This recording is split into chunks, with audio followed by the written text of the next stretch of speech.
जब आप कोई प्रोफेशनल चीजों में हो और आपको उसकी सैलरी ही ना दी जाए ना, तो आपको बहुत ज्यादा दुख होता है। और बाबर आजम के साथ में यही हो रहा है कि बाबर आजम को उसकी सैलरी जो है वो 4 महीने से रोक के रखी है पीसीबी ने। और जब बाबर आजम मैसेज करते हैं पीसीबी को, तो पीसीबी रिप्लाई नहीं देते। देखिए, जो खबर है ये इंटरनल सोर्स की खबर है, और कल पाकिस्तान टीम जो हारी है, वो इसमें जो बाबर आजम के माइंडसेट में जो चीजें थी, वो ये चीजें तो पहले से थी कि भाई इसको सैलरी नहीं मिली है, और पाकिस्तान टीम की इतनी बुरी परफॉर्मेंस है। और कल के मैच में जब पाकिस्तान टीम हारी और बाबर आजम की कैप्टेंसी नहीं दिखी है, उसमें ये सबसे बड़ा रीजन रहा है सैलरी, और जो वो चीजें पिछले मैचेस जो 3 मैचेस हारे हैं उनका इम्पैक्ट। तो कल के मैचेस में बाबर आजम को आप अगर कहो तो वो फुल्ली तरीके से आप कह सकते हो अपने माइंड से नहीं चीजें सोच पा रहे थे, क्योंकि उनके हेड ऑफ द माइंड,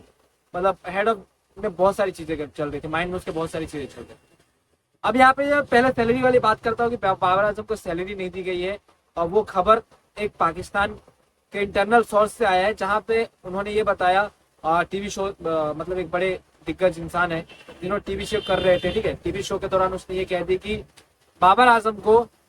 4 महीने से सैलरी नहीं दी गई, मतलब पीसीबी की तरफ से। अब आप सोचिए कि 4 महीने से किसी भी खिलाड़ी को अगर सैलरी ना दी जाए,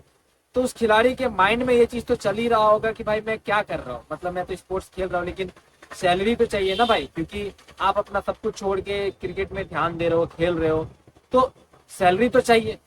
अब देखो, बहुत सारे लोग बोलेंगे, कहेंगे कि प्रमोशन ब्रांड से कमा लेते हैं, लेकिन ठीक है, प्रमोशन ब्रांड से कमाते हैं, लेकिन आप किसी बोर्ड के लिए खेल रहे हो तो वहां से सैलरी आना बनता है। और बाबर आजम को 4 महीने से सैलरी नहीं दी है, और सिर्फ बाबर आजम को नहीं, पूरी पाकिस्तान टीम की ये बात कह रहा हूँ कि पूरी पाकिस्तान टीम को सैलरी नहीं दी गई है। और ये खबर पाकिस्तान के इंटरनल सोर्स से ही आया है, जहाँ पे पीसीबी की तरफ से कहा गया है कि जो सैलरी है वो नहीं दिया गया है जो पाकिस्तानी खिलाड़ी है उनको। इवन बाबर आजम अभी क्या कर रहे हैं, बाबर आजम जो है वो मैसेजेस वगैरह कर रहे हैं, मैसेजेस वगैरह जो है वो पहुंचाया जा रहा है पीसीबी को, पीसीबी के चेयरमैन को, लेकिन चेयरमैन की तरफ से कोई भी आप कह सकते हो जो जवाब है वो नहीं दिया जा रहा है पीसीबी के चेयरमैन की तरफ। तो ये जो चीजें हैं, ये चीजें बैक ऑफ द माइंड चलती रहती है, हेड में, हमारे माइंड में चलती रहती है, और उसका इम्पैक्ट गेम में देखने को मिलता है। वैसे 3 मैचेस पाकिस्तान टीम हार गई थी पीछे, और कल के मैचेस भी हार गई, तो लगातार 4 कॉन्सिक्यूटिव हार मिली है पाकिस्तान को बाबर आजम की कैप्टेंसी में। मैंने भी पहले भी कहा था, अगर आपने बाबर आजम की कैप्टेंसी में अच्छे दिन देखे हैं तो आपको बुरा दिन भी देखना होगा। 2021 में आपने इंडिया को हराया, तो 2023 में आपको 4 कॉन्सिक्यूटिव जो लॉसेस है वो इंडिया की तरफ से भी देखने को मिला और बाकी टीमों की तरफ से।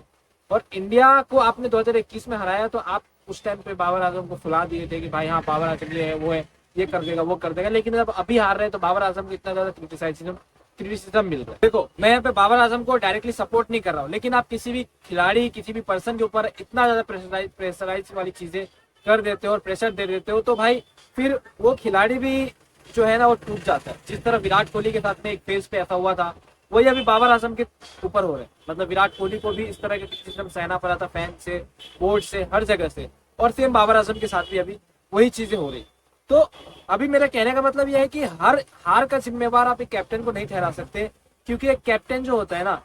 वो टीम को, चलो ठीक है बताते स्ट्रेटेजी प्लानिंग कैलकुलेशन वगैरह होता है, लेकिन टीम के प्लेयरों को भी परफॉर्मेंस देनी पड़ती है, और हर चीज का ब्लेम कैप्टन के ऊपर देना ये बात सही नहीं है। और वही चीजें यहाँ पे बाबर आजम के साथ में की जा रही है अभी फिलहाल के टाइम में। हालांकि सैलरी तो बाबर आजम को नहीं दी गई है, अब इसके पीछे क्या रीजन है नहीं है पता नहीं, लेकिन इस चीज का जो इम्पैक्ट है वो पाकिस्तान खिलाड़ियों के ऊपर पड़ रहा है।